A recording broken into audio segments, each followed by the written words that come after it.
Hello, my name is Douglas Bloch.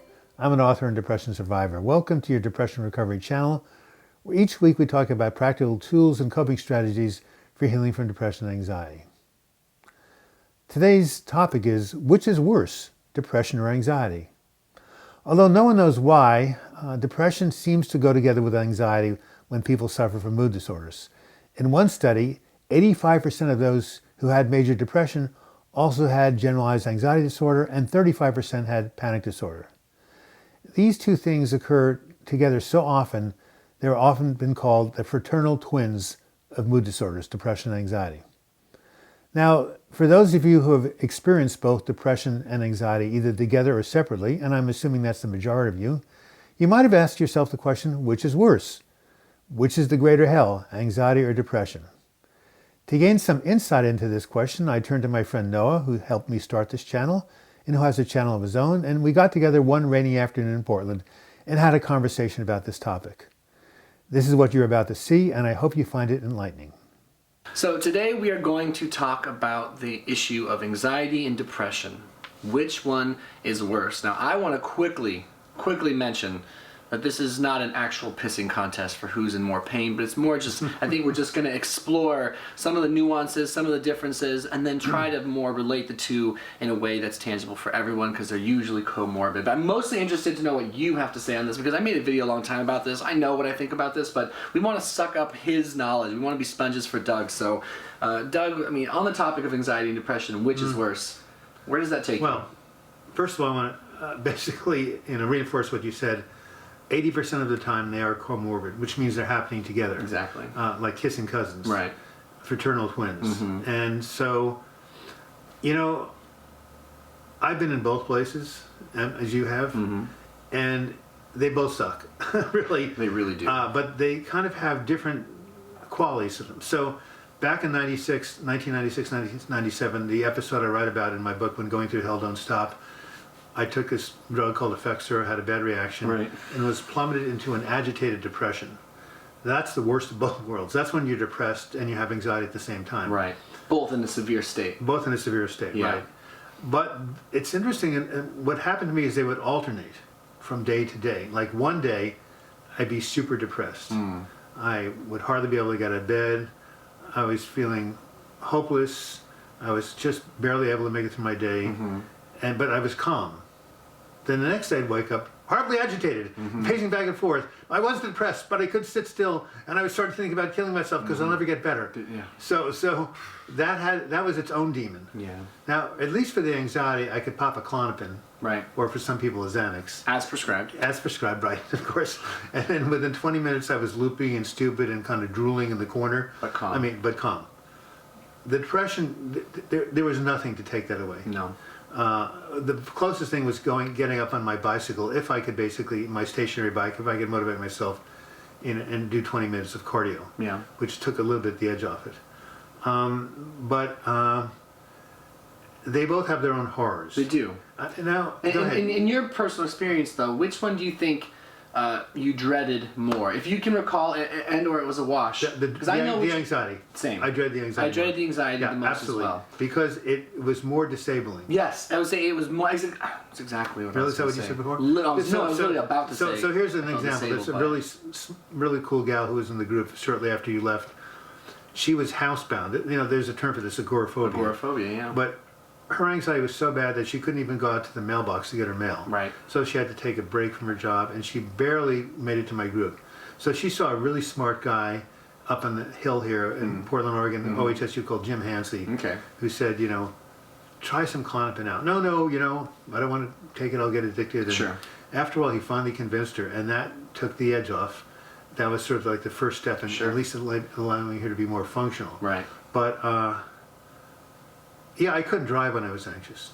Depressed, I could drive to day treatment, not when I was anxious. Someone had to drive me. Exactly. I couldn't sit in a group when I was anxious, so I paced back and forth. They'd have to say, Douglas, could you please leave the room and walk around the block and calm yourself down? Then you can come and sit on these groups. By the way, day treatment is when you get out of the hospital, you're in groups 4 to 6 days a week. 9:30 to 3:30. It's a structure. It's like being in the hospital, but you're not actually incarcerated. But it's really good for healing. But when you're so anxious you can't even sit down and participate, what good is it? So I'd walk around the block, pop a clown up and come back. Wouldn't participate, but at least I was there. It was like an ADHD kid in a classroom, right? Yeah. At least I was calm and not bothering anybody. Yeah. So I found that the anxiety was more debilitating and more interfered with the activities of daily living. Yeah. However, it was in the depressed state that I felt more hopeless and more suicidal. Correct. Yeah. This is exactly. You know, it's like pick your poison, right? Right. When you have both going at the same time, then it's a double hell. Right. Fortunately, most of the people in my groups, it's usually one or the other. So there might be high anxiety and the depression is low, or high depression and the anxiety is low. Right. So they're normally not, like on a 1 to 10 scale, I was rating my symptoms from 1 to 10, where 10 was major symptoms and 1 was no symptoms. So Yeah. one day, the depression was a 9, the anxiety was a 2. The next day, the anxiety was an 8, meaning a lot of symptoms, the depression was a 3. Sure. But on some days, they were both 9. That's when, you know, I figured I need to jump off the Fremont Bridge. That's when you felt really, Yeah, really that was unsafe. the worst. But most of the time, one dominates or the other, even though the second one's in the background. Yeah. And so, you know, it really, everybody's going to give you their own story. But I've pondered this question, like, you know, what would I rather be Yeah. if I had a choice? If you had a choice. And the answer, of course, is neither. But I find the anxiety is definitely the more disabling in terms of functioning. Yeah, I had a similar experience with the anxiety. I remember when I first had my breakdown and I felt very suicidal. I couldn't eat because my depression was so bad, and I got so incredibly anxious that when I tried to go anywhere, I would panic. And I'd never experienced that before. I never once experienced that type of anxiety. I had anxiety about like standard things. I don't want to talk in front of a big group, or I'm nervous on how I'll perform on a test. But this was different. It felt so out of control that I wasn't. I became afraid of the fear that if I went anywhere or did anything, I'd panic in front of people. They'd watch me, my heart rate elevate, and I would freak out. And so I became so just overwhelmed by that possibility because I was so on edge that I just was hiding. I just felt like I was constantly hiding. And the smaller the space, the better I did. I didn't want to go outside. I certainly couldn't go into a supermarket. I remember celebrating the day that I could walk into a store because I was so overwhelmed by the stimulus. And I remember thinking I'd never feel any better. And then, of course, the depression for me was always in the morning. That would get me worse in the morning. Yeah. Anxiety would usually get me a little bit later, typically. And it was just, I felt like I was just playing catch with them. And I never contemplated it then, but I've seen people in the comment section, to bring back the whole no pissing contest mindset, saying, well, at least you're not super depressed, you're just anxious. Or at least you're not really anxious, you don't know what it's like. Just depressed, and right? I think the important thing is to understand that most of us understand some level of both, and that we need to try to console one another, learn from one another, share information, not feel like being more depressed or more anxious will make anyone happier, make you feel better, or really makes any difference in the grand scheme of things. We're all experiencing things the way we are. And it's, like you said, it's pick your poison. They're both bad, and they both deserve respect, and they both deserve hard work to overcome. Right. Well, here's one more example before we wrap it up. So it was my last episode occurred in 2015. Yeah. Started to come on in April, again after a bad reaction to the antidepressant. So I had planned to go down to Yosemite Park in California, a place I've always loved to see, visit 2 of my best friends. Mm-hmm. I had the plane tickets already. But as the time got closer and closer, the idea of imagining myself getting in a plane and getting out in an airport in San Francisco by myself, and trying to basically meet somebody to, take me up to Yosemite, I got overwhelmed. The simplest thing, like going to the airport, was too much, and I had to cancel the trip. I mean, right now, I would gladly hop on go to a national park and hop on a plane, no problem. But when the agitation, the anxiety takes over, the fear is so powerful that you go into the future and say, could I handle doing this? And the answer is no. I can't do it. It's Whereas too much. when you're depressed, you said this hopelessness and the despair and that numb feeling that comes over us, but not so much the inability to move around. It's just it's more internal as opposed to this physical agitation. Well, I just took a class in dialectical behavioral therapy, otherwise known as DBT. Yeah. And they talked about the 3 things that can really help when you're in an anxiety crisis. One is what we've talked about is intense physical exercise. Right.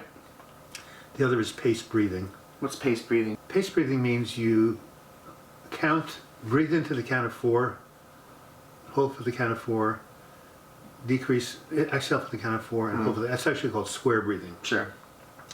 Really helps a lot to calm down the fight or flight system. But here's something I learned. It's called cold. Put your face in a sink of cold water and hold your breath. It's like you're diving underwater. and that somehow relaxes the sympathetic nervous system and allows the parasympathetic, or the relaxation response. The other thing you can do is you can lie back and put an ice pack right over your face, covering your eyes. Okay. One of those gel packs that you have when you're putting on your knee or something when you have a sprain. Yeah. So cold application to the face, they have proven decreases anxiety. I wish I had known about that in the 96, 97 episodes. Same. So they call it TIP, TIP, temperature, intense exercise, paced breathing. That's the acronym they use. Remember, guys, here's the tip. Use this tip. Yeah. Temperature, intense exercise, paced breathing. So again, the anxiety is worse, but at least you can do things that will kind of quickly. In our opinion. Yeah, but at least you can do something that will quickly kind of turn down the volume. Right. But when you're depressed and hopeless and you're like on a 1 to 10 scale, you're at a 1.5. There's nothing. There's nothing that can get you to 4. No, you can't watch one of your favorite movies. You can't be around one of your favorite people. You can't do something that used to be fun. It is completely immune to those things, and that's horrifying. Actually, listen, I want to wrap the video up because it's getting a little bit late in the video. The point of this video was most importantly to connect with you on some of our feelings towards anxiety and depression. In case you have an aha moment where you're like, "Whoa, I feel the same." Now you know you're not alone. I think that's paramount. Secondly, we're just talking because we've thought about these things. So in the comments below, what do you guys think is worse, anxiety or depression? Of course, like we said, it's not a competition. It's more just how has it affected you, and what are some of the ways you have learned to cope with those things. Let's be respectful and kind in the comments. Link in the description if you want to follow Doug's channel. You can also find him, Douglas Bloch, Douglas, Bloch, Bloch.